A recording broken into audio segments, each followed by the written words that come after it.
Oke, Assalamualaikum warahmatullahi wabarakatuh. Teman-teman ya, mohon maaf sekali, saya jarang upload video ya di YouTube, ya karena kesibukan. Dan saya akan mencoba teman-teman ya, karena ada beberapa yang berkunjung bertanya ya, cuma ya memang belum sempat saya balas gitu kan. Nah, pada kesempatan kali ini ya teman-teman ya, saya akan sedikit mencoba yang bisa saya jawab dari pertanyaan-pertanyaan dari teman-teman kita semua. Entah ada apa aja, karena memang saya juga jarang membuka YouTube untuk akhir-akhir ini. Oke, dari pertanyaan ini eh, yang ini 3 hari yang lalu dari user siapa ini ya namanya?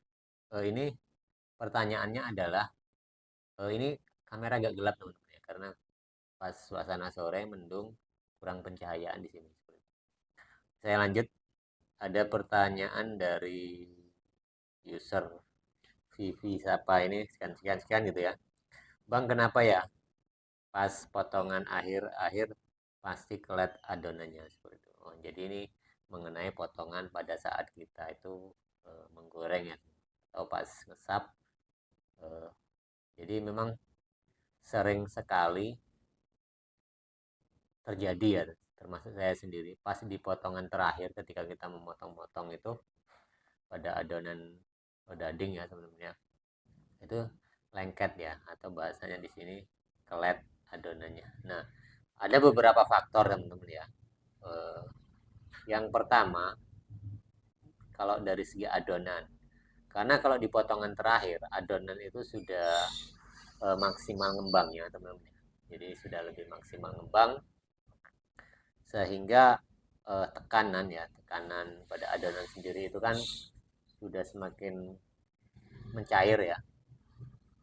Nah, itu bertemu dengan gula tengah pun seperti demikian. Jadi kalau adonan sudah oper ngembangnya, sudah habis masanya seperti itu, kemudian begitu juga dengan gula tengah sudah semakin mencair. Nah, inilah ketemulah ini kan. Sehingga gula ini yang sudah semakin cair dan adonan itu juga karena sudah tidak maksimal bagusnya gitu kan. Sudah semakin berkurang. Dia sama-sama membentuk seperti cairan kan, seperti itu, antara gula tengah dan adonan ini sendiri. Dan akhirnya mudah, adonan ini agak mudah apa ya, melekat begitu dengan gula tengah atau gula halus teman-teman. Sehingga ketika dipotong, digoreng itu, kita harus maksimal. Maksimal artinya kita harus menggunakan peralatan untuk membelahnya kan seperti itu, karena udah terjadinya lengket tadi. Itu kalau biasanya kalau kalau potongan terakhir. Nah, solusinya bagaimana biasanya? Ya memang kalau di daging ini ataupun bolang-balik teman-teman ya, ketika memotong itu ada permasalahan-permasalahan. Seperti contohnya, kalau kita membuat adonan yang agak lembek gitu kan, dan dia mengembangnya cepat gitu kan. Nah, itu nanti terjadinya yaitu kita harus cepat-cepatan memotong seperti itu kan.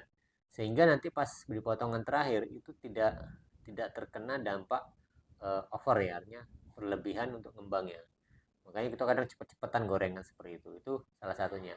Kemudian kalau kita membuat adonan itu jangan terlalu lembek, agak keras sedikit. Tetapi di awalnya itu nanti kurang maksimal karena pas di potongan awal, umpamanya kalau di potongan pertengahan satu barisnya itu kita bisa jadi 20 potong umpamanya kan gitu teman. Nah, di awal itu nanti ber, em, tidak segitu. Di awal itu paling kita cuma dapat sekitar, ya mungkin anggaplah 12, 13 sampai 15. Jadi berkurang gitu. Setelah maksimal nanti di pertengahan baru eh, itu bisa kita maksimalkan sekitar 20 potong. Itu kan contohnya ya, teman. Nah, di potongan terakhir nanti tidak terlalu lengket karena kita membuat adonannya agak-agak keras ya. Begitu beda kalau adonan agak lembek, kita harus cepat-cepatan dan di akhir nanti terjadinya lengket tadi, teman-teman. Itu salah satunya ya, teman-teman. Jadi ini balas pertanyaan dari salah satu teman kita. Kemudian yang berikutnya adalah background plus itu takarannya berapa ya bang? Seperti itu. Saya ambilkan, saya contoh aja teman-teman. Ini adalah background pas jadi tidak sedikit kelihatan ya dengan ukuran sendok makan. Jadi ini ya teman-teman ya. Saya ini kalau membuat ini pas membuat takaran 4 kilo dan 4 kilo. Tidak banyak sih gitu kan. Buat bolang-balik 4 kilo, capeknya 4 kilo. Nah, terus kalau saya memberinya itu, kalau 4 kilo itu, ya mungkin tidak terlalu banyak ya. Ini ya teman, kelihatan ya? Agak-agak sedikit kelihatan. Jadi tidak sampai setengah sendok untuk 4 kilo. Jadi hanya seperempat, nah, lebih sedikit gitu. Itu untuk ukuran 4 kilo. Ini kan sudah saya kasih ya teman. Itu ukurannya.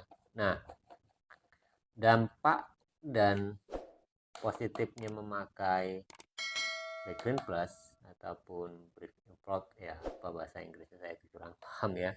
Jadi eh, kalau dikasih ini background plus teman-teman ya, atau pelembut atau apa bahasa lainnya, kalau menurut saya sih ya pasti ada ya teman. Adanya dari segi tarikan potongan eh, itu nanti akan lebih banyak dapatnya gitu kan, karena dia kayak memulurkan juga seperti. Tetapi kalau terlalu kebanyakan dia akan padat teman-teman, jadi tidak bagus juga. Makanya ngasihnya pun harus lebih baik kurang daripada kelebihan, karena itu resiko besar pada adonan kita, baik itu roti goreng ataupun bolang-baling. Begitu juga dengan cakwe. Makanya saya kasih kalau 4 kilo itu ya mungkin seperempat sendok gitu, seperti itu, tidak terlalu banyak, itu hanya sebagai pembantu. Dan itu juga kan fungsi dari baking plate sendiri untuk mengakumulasi sendiri antara ragi instan ya, membantu ragi instan sendiri untuk memulurkan, dan salah satunya untuk ketahanan juga gitu kan. Nah, tapi jangan teman-teman ngasihnya kebanyakan. Kalau kebanyakan nanti adonannya itu agak sedikit meluber, dan kemudian kalau digoreng itu seperti mengeras, tapi itu sebenarnya nggak keras gitu kan. Seperti padat lah gitu kan. Kelihatan dari teksturnya agak padat gitu kan. Tetapi itu sebenarnya kalau kita makan masih renyah, bahkan empuk gitu, seperti itu. Itu salah satu eh, indikasi kalau kelebihan background brush. Dan kalau lebih baik kurang ya teman-teman. Kalau kalau pasnya ya itu saya baru kali-kali mencoba, dan pasnya menurut saya adalah seperempat sendok untuk ukuran 4 kilo ya. Jadi kalau pan bikin sekilo ya mungkin hanya sepucuk sendok aja seperti itu. Nah mungkin, dan ini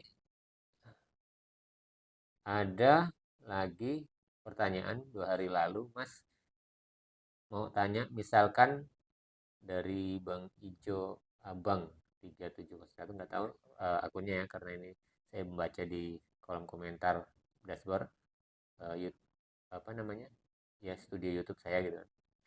Mas mau tanya, misalkan waktu ngesap dari selesai ngadon berapa menit? Maksudnya misalkan waktu ngesap dari selesai ngadon berapa menit? Oh, mungkin dari pertanyaan gini. Setelah selesai ngadon itu berapa menit kemudian eh, waktu ngesap ya? Waktu ngesap, saya misalkan waktu ngesap dari selesai ngadon berapa menit? Mungkin ini yang dimaksud adalah, ya mohon maaf kalau salah salah persepsi saya. Ini mungkin ditanyakan adalah setelah ngadon mulai diisap itu berapa waktu ya, waktu yang dibutuhkan waktunya atau proses proppingnya ya. Ya kalau saya sendiri kalau mulai mengadon itu kan jam 4, paling kurang-kurang sedikit lah gitu kan, jam 4 selesai ngadon mungkin 2 ini setengah 5 lebih, dan jam 5 lewat saya itu eh, mulai ke pangkalan atau ke penjualan mungkin jam 5 lewat seperempat, jam 5.20 saya itu subuh ya, itu ke pangkalan. Artinya, nah sampai pangkalan saya beres-beres mulai ngesap itu ya mungkin setengah 6 lewat ya. Artinya kalau saya selesai ngadon itu adalah setengah 5, berarti setengah 6 saya mulai ngesap ya, seperti itu. Artinya butuh waktu 1 jam ya teman-teman. Nah kemudian dari ngesap ke motong. Nah, itu kalau saya sendiri kan, saya kadang-kadang jualan di sini kadang banyak sendirian. Kemudian kalau ada ya bantu ponakan, kalau nggak pas dia libur kuliah seperti itu. Jadi pas mulai goreng itu jam 6 lewat, jam 6.05, kadang jam 6 pas, jam 6.10 kan seperti itu. Artinya dari selesai ngadon setengah 5 ke mulai ngesapnya, karena kan persiapan dulu di gerobak itu kan nyusun-nyusun, mungkin setengah 6 baru mulai nata, ngesap ya, atau meratakan adonan kisaran 1 jam ya. Kemudian kalau dari ngesap itu kan ngesapnya tidak lama teman-teman. Ngesap kemudian baru bisa digoreng jam 6 lewat, artinya butuh waktu setengah jam. Nah, jadi rentan waktu dari selesai ngadon sampai mulai goreng itu ya menghabiskan waktu sekitar 1,5 jam seperti itu teman-teman. Jadi kalau proses proppingnya ya sama aja, dari waktu selesai ngadon sama itu butuh waktu sekitar 1,5 jam, 1 jam lah maksimal. Oke, yang terakhir ini adalah pertanyaan dari konten saya yang lama waktu saya di Sangatta, Kalimantan Timur.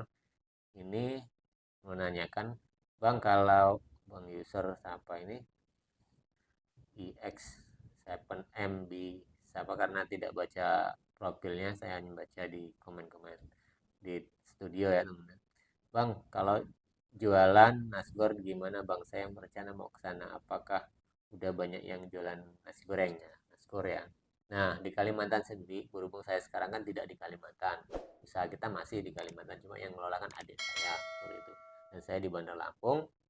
Dan kalau saya cerita flashback saya di sana, nasi goreng di sana itu banyak ya, terutama orang-orang dari daerah Jawa Timur, teman-teman. Karena memang asli di Kalimantan Timur itu, baik itu di Samarinda, di Sangatta, Balikpapan, Bontang, segala macam, itu kebanyakan yang paling banyak adalah orang-orang dari Jawa Timur yang perantaunya seperti itu. Jadi orang-orang dari Jawa Timur lah menguasai perdagangan utamanya di nasi goreng ini. Seperti itu ya Bang ya. Jadi kalau masalah peluang ya dimanapun, saya rasa peluang itu asal masakan kita lebih enak, ya saya rasa itu bisa kita berkompetitif kan seperti itu. Saya yakin apalagi di Kalimantan peluang usaha itu masih lebar juga sih seperti itu. Jadi itu ya pertanyaan dari beberapa yang bisa saya jawab pada kesempatan ini, dan saya mohon maaf pada teman-teman semua yang tidak bisa tercover ketika menanyakan karena kesibukan ya teman-teman.